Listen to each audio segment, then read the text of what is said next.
ഓം നമോ ഭഗവതേ വാസുദേവായ. കൃഷ്ണ ഭഗവാനെ ഗുരുവായൂരപ്പ. ഇന്ന് അധ്യാത്മരാമായണം സുന്ദരകാന്ഡം രണ്ടാമത്തെ ഭാഗമാണ് പാരായണം ചെയ്യുന്നത്.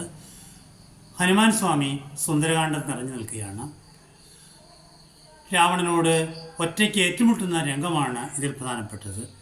രാവണനെക്കുറിച്ചൊന്ന് പറയട്ടെ. സ്ത്രീകൾ എന്ന് പറഞ്ഞാൽ രാവണന് എന്നും ഒരു വീക്ക്നെസ് ആയിരുന്നു. ഒരുപാട് സ്ത്രീകൾ പതിവ്രതമാർ രാവണനെ ശപിച്ചിട്ടുണ്ട്. അതിൽ പ്രധാനപ്പെട്ടവരാണ് പാർവതീദേവി,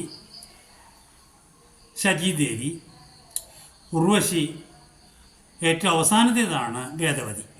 വേദവതി ഹിമാലയ വാർഷത്തിൽ വിഷ്ണു ഭഗവാനെ ഭർത്താവായി ലഭിക്കാൻ വേണ്ടി തപസ്സനുഷ്ഠിക്കുകയായിരുന്നു.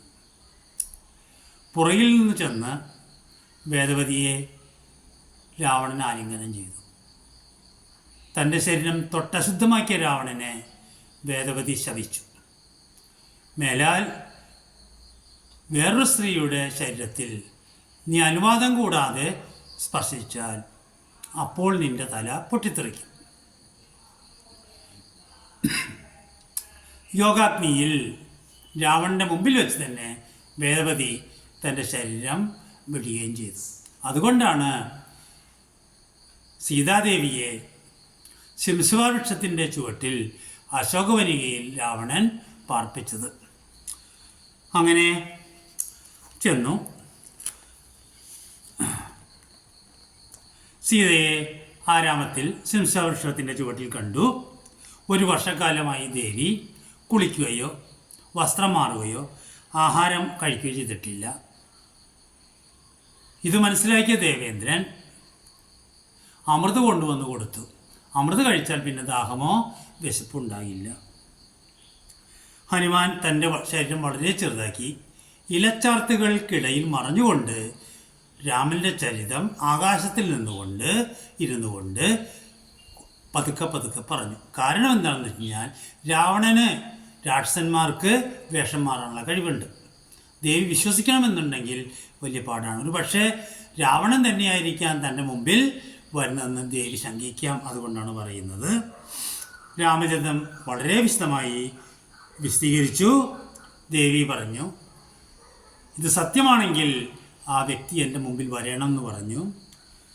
അങ്ങനെ ചെന്നു.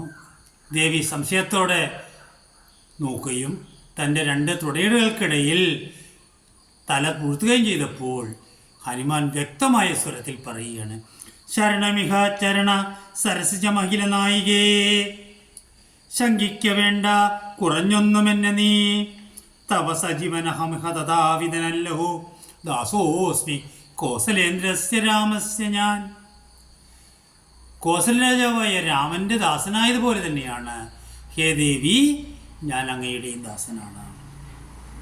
രാമനെ ഏൽപ്പിച്ചതായ മുദ്രാമോതിരം കൊടുത്തു. പിന്നെ അടയാളവാക്യം ഉണ്ടായിരുന്നു, ദേവി അഗ്നിയെങ്കിലും രാവണൻ്റെ അശോകവനികയിലും കഴിയുന്നു. ഇത് ഇവർക്ക് മാത്രമേ മനസ്സിലാവുകയുള്ളൂ. അതും കൊടുത്തു. രാമന് വിശ്വാസം വരാനായിട്ട് ദേവി തൻ്റെ ശിരസിൽ മുടികൾക്കിടയിൽ ഒളിപ്പിച്ചു വച്ചിരുന്ന ചൂടാമണി എന്ന് പറയുന്ന രത്നവും കൊടുത്തു.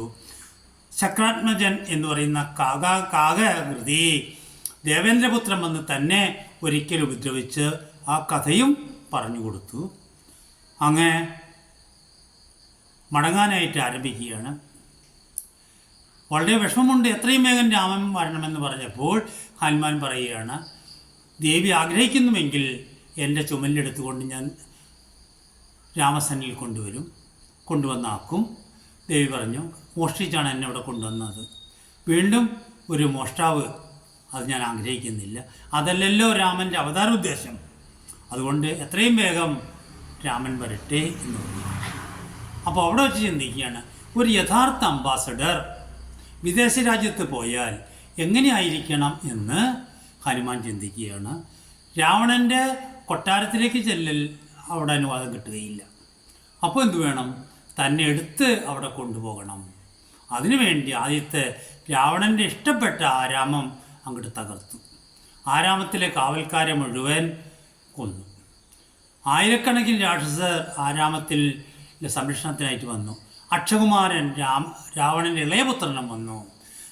അവൻ്റെ കയ്യിലുണ്ടായിരുന്ന ഇരുമ്പുലയ്ക്ക് മേടിച്ച് അവൻ്റെ തലയിലടിച്ച് അവനെയും കൊന്നു. രാവണൻ ഇതറിഞ്ഞു. ഒരുപാട് ദിവ്യാസ്ത്രങ്ങൾ വശമുള്ള തൻ്റെ മൂത്ത പുത്രനായ ഇന്ദ്രനെ യുദ്ധത്തിൽ ജയിച്ച് വലിച്ചഴച്ചവൻ അവനെ അയച്ചു. ഇന്ദ്രജിത്ത് വന്നു. ബ്രഹ്മാസ്ത്രമാണ് പ്രയോഗിക്കുന്നത്. ദിവ്യാസ്ത്രങ്ങളൊന്നും ഹനുമാൻ സ്വാമിക്ക് അറിയില്ല. രാമമന്ത്രം എന്ന് പറയുന്ന ദിവ്യാസ്ത്രം മാത്രമേ ഹനുമാൻ സ്വാമിക്ക് അറിയുള്ളൂ. അപ്പോൾ അതുകൊണ്ട് തന്നെ തലകുനിച്ച് വന്ദിച്ചു. ദേവന്മാർ കൊടുത്ത വരത്തിനാൽ അപകടമൊന്നും പറ്റിയില്ല. ഇവരെല്ലാവരും കൂടി ചുമന്ന് രാവണസന്നിധിയിൽ കൊണ്ടു ചെന്നു. രാവണൻ ഇരിക്കാൻ ഇരിപ്പിടം കൊടുത്തില്ല. തൻ്റെ വാൽ ചുരുട്ടി രാവണൻ്റെ സിംഹാസനത്തെക്കാളും ഉയരത്തിൽ അവിടിരുന്നു. രാവണനൊന്നും സഹിക്കാനായില്ല. വലിയൊരു വാഗ്വാദമാണ് അവിടെ സംഭവിക്കുന്നത്. ആദ്യത്തെ ചോദ്യം, നീ എന്തിനാണ് എൻ്റെ മകനെ വധിച്ചത്? അപ്പോൾ ഹനുമാൻ സ്വാമിയുടെ ഉപദേശം കേട്ടുള്ളൂ. ഇന്നും പ്രസക്തിയുള്ളതായ കാര്യമാണ്. എല്ലാ ജീവികൾക്കും അവരുടെ ജീവൻ വിലപ്പെട്ടതാണ്. അതുകൊണ്ടാണ് ഞാൻ കൊന്നത് എന്ന് പറഞ്ഞു. വീണ്ടും ഉപദേശിക്കുകയാണ്. ഇപ്പോഴും സമയം വൈകിയിട്ടില്ല. സീതാദേവിയെ കൊണ്ടുചെന്ന് ആ കാൽക്കൽ സമർപ്പിച്ചാൽ, ഭക്തനായാൽ രാമൻ മാപ്പ് നൽകും. ഒന്നിനും 3 ലോകത്തെയും കീഴാവിറപ്പിക്കുന്ന തന്നെ ഉപദേശിക്കാൻ നീ ആര് എന്ന ചിന്ത രാവണനുണ്ടായിരിക്കാം. രാവണൻ അടുത്ത ഭടനോട് വാൾ ചോദിച്ചു വെട്ടിക്കൊല്ലാൻ. ഉടൻ തന്നെ രാവണ സഹോദരനായ വിഭീഷണൻ പറഞ്ഞു, ദൂതനെ കൊല്ലാൻ പാടില്ല, എന്തെങ്കിലും അടയാളപ്പെടുത്തുകയേ വേണ്ടൂ എന്ന് പറഞ്ഞു. അപ്പോൾ രാവണനോട് മറ്റു മന്ത്രിമാർ ഉപദേശിക്കുകയാണ്, ഈ വാനന്മാർക്ക് വാലാണ് പ്രശ്നം. അതുകൊണ്ട് വാലിനെ തീ കൊളുത്തി വിട്ടാൽ മറ്റ് വാനന്മാർ ഇവനെ കൂട്ടത്തിൽ നിന്ന് അകറ്റും എന്ന് പറയുകയാണ്. അങ്ങനെ അത് ചെയ്യുന്നു. ലങ്കയിലുള്ള മുഴുവൻ വസ്ത്രവും സമാഹരിച്ചു. ഹനുമാൻ സ്വാമി തൻ്റെ വാൽ യഥേഷ്ടം നീട്ടിക്കൊടുത്തു. നെയ്യും എണ്ണയും ഒക്കെ തീർന്നു. അവസാനം അവർ തീ കൊളുത്തി. ആ തീ കൊണ്ട് തന്നെ ലങ്ക മുഴുവൻ ചുട്ട് ഭസ്മമാക്കി. അവിടെ വെച്ച് ചിന്തിക്കുകയാണ്, സീതാദേവിയുടെ ആ ശിംശാവൃക്ഷത്തിന് വല്ല സംഭവിച്ചു. അവിടെ ചെന്ന് കാര്യങ്ങളെല്ലാം പറഞ്ഞു.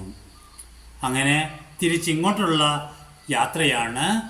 സമുദ്രം ചാടിക്കടന്നു രാമൻ്റെ മുമ്പിൽ എത്തി.